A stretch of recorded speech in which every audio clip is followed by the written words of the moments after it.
성경 속으로 또 성경 밖으로 여행을 떠나는 불불TV입니다. 지난 영상에서 요시야 왕에 대한 불길한 말씀까지 봤습니다. 요시야가 살아있는 동안에는 요 말씀까지 봤죠. 그 후에 이제 요시야가 어떻게 되었을까?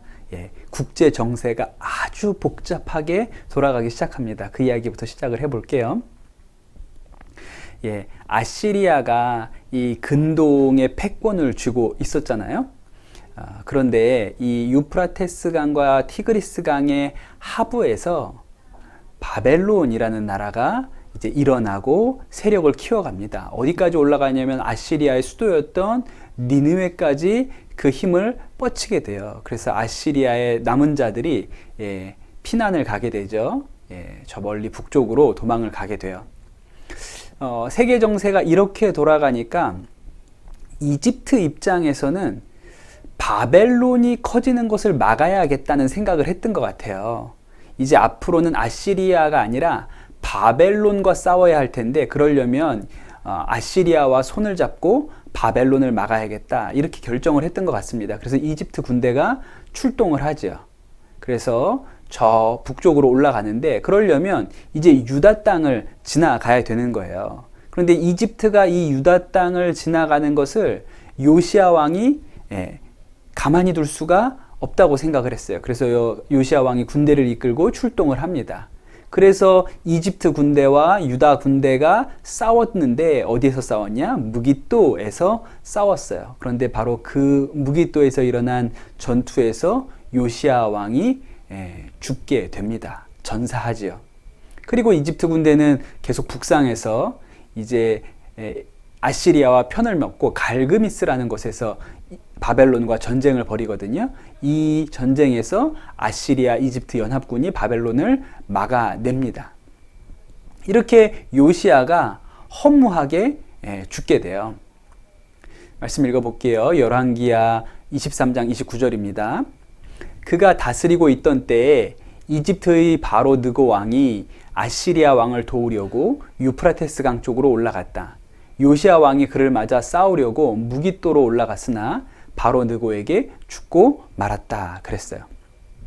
성경을 읽어보면 요시야 왕이 8살의 왕이 됐고 31년을 다스렸다 그래요. 그러니까 요시야 왕이 죽었던 때가 39살, 채 40이 되지 않았을 때 그렇게 목숨을 잃게 된 것이죠.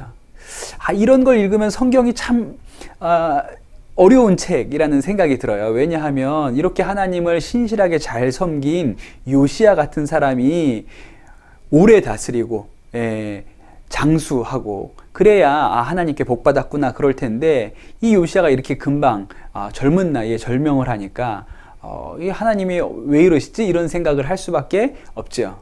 성경은 그 점에 대해서 설명하고 있지 않습니다. 저는 대충 이렇게 짐작하고 있어요.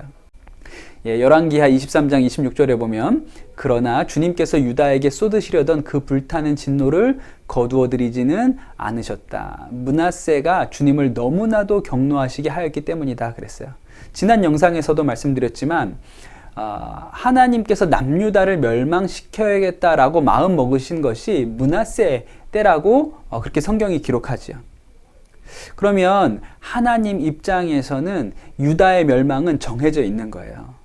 그런데 마지막에 요시야라는 선한 왕이 일어나서 정말 하나님을 잘 섬겼는데, 하나님 입장에서는 요시야에게 이 남유다가 멸망당하는 것을 보여주고 싶지 않으셨던 것 같아요.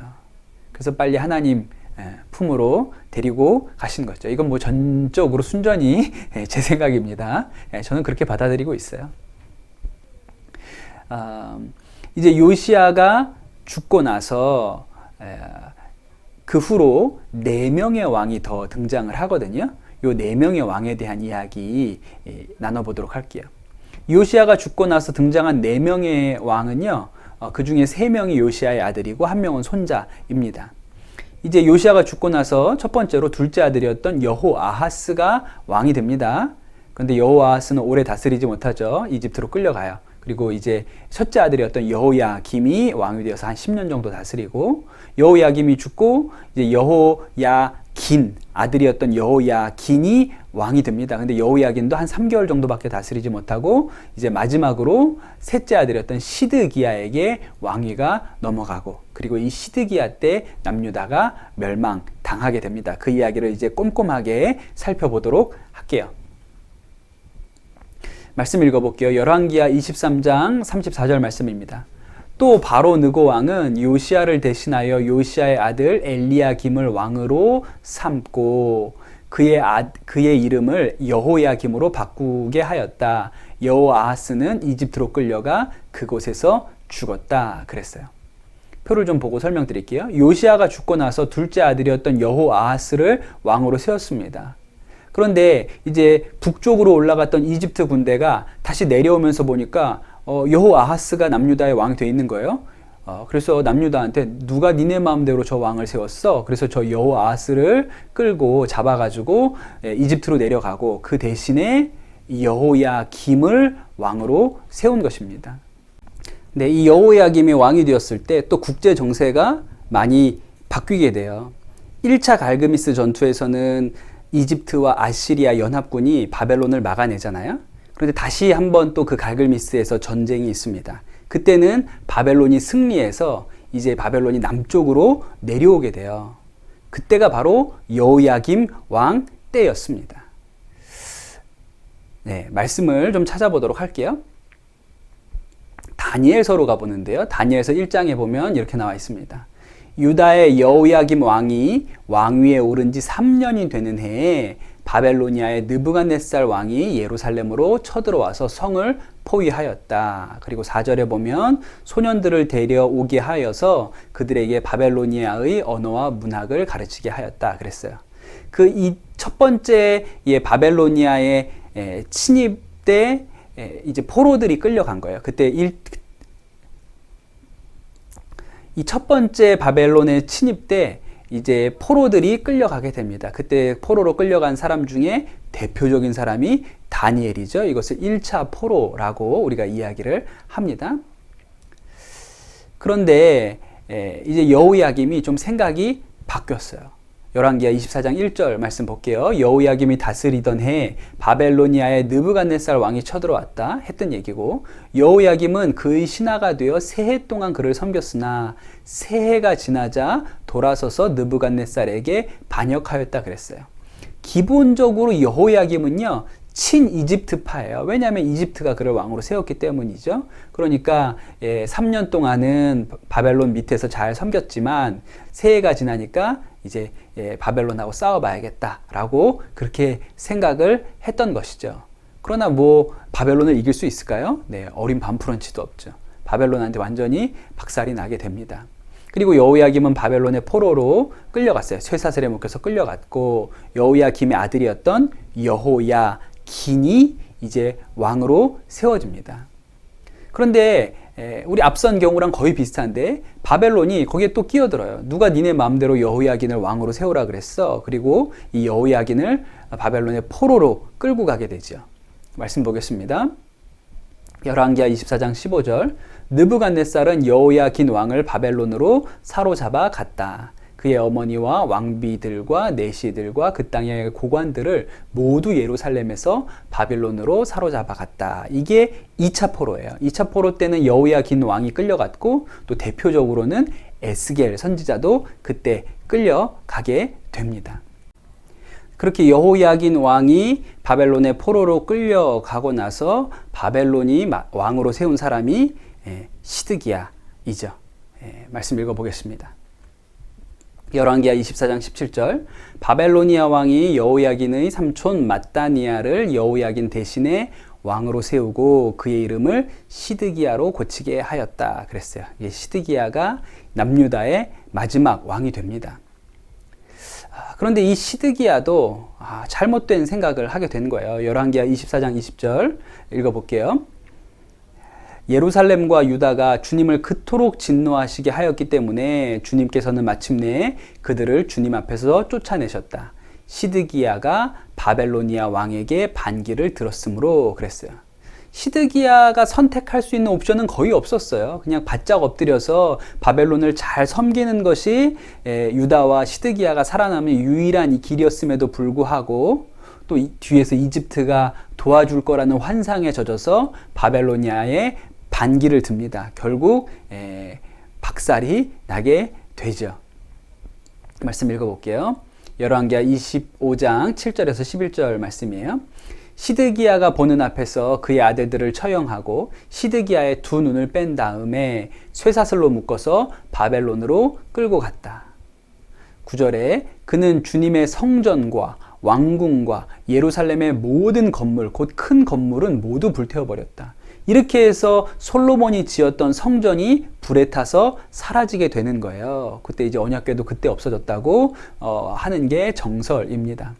11절에 느부사라단 근위대장은 도성 안에 남아있는 나머지 사람들과 바벨로니아 왕에게 투항한 사람들과 나머지 수많은 백성을 모두 포로로 잡아갔다. 그러면 이것이 이제 3차 포로가 되겠습니다. 이렇게 해서 이제 마지막 왕 시드기야도 바벨론으로 끌려가게 되면서 남유다가 멸망당하게 된 것이죠. 말씀 또 읽어볼게요. 열왕기하 25장 22절에 보면 바벨로니아의 느부갓네살 왕은 자기가 유다 땅에 조금 남겨놓은 백성을 다스릴 총독으로 사반의 손자요 아히감의 아들인 그달리아를 임명하였다 그랬어요. 이제 유다 땅은 왕이 다스리는 땅이 아니고 총독이 다스리는 땅이에요. 왕은 그 나라의 대표죠. 그게 왕이에요. 그런데 총독은 바벨로니아 왕이 보낸 공무원이에요. 그걸 총독이라고 하는 거거든요. 이제 이 유다 땅은 왕이 다스리는 땅이 아니고 유대인의 왕이 다스리는 땅이 아니고 바벨론에서 보낸 총독이 다스리는 땅이 되었습니다. 그런데 또 사건이 또 일어나요. 열왕기하 25장 25절에서 26절 보면 왕족인 이스마엘이 부하 10사람을 데리고 와서 그달리아를 쳐 죽이고 또 그와 함께 미스바에 있는 유다 사람과 바벨로니아 사람을 죽였다. 바벨론이 총독으로 세운 그달리아를 남아있던 유다의 왕족이 살해했다는 거예요. 그리고 그러면 이제 바벨론이 가만히 있을 리가 없겠죠? 그래서 어떻게 했나? 26절에 보면 그런 다음에 바벨로니아 사람을 두려워한 나머지 높은 사람, 낮은 사람 할 것 없이 모든 백성과 군대 지휘관이 다 일어나 이집트로 내려갔다 그랬어요. 이 남유다가 멸망당하는 모든 과정, 요시야 왕이 죽고 나서 4명의 왕이 등장하고 온갖 곡절 끝에 남유다가 멸망당하고 총독이 세워졌지만 그 총독까지 죽이고 나서 이집트로 도망가는 살아남은 몇 명 안 되는 이 유다 사람들의 이 모든 이야기를 옆에서 생생하게 지켜봤던 사람이 한 명 있었어요. 누구였을까요? 예레미야죠. 예레미야는 이 남유다의 멸망의 모든 과정을 목격한 예언자거든요. 그래서 이 남유다의 멸망, 또 그때 하나님의 마음이 무엇인지를 알려면 예레미야를 읽어야 합니다. 그 예레미야 이야기는 다음 영상에서 계속 하도록 하겠습니다. 감사합니다. 여기까지 할게요.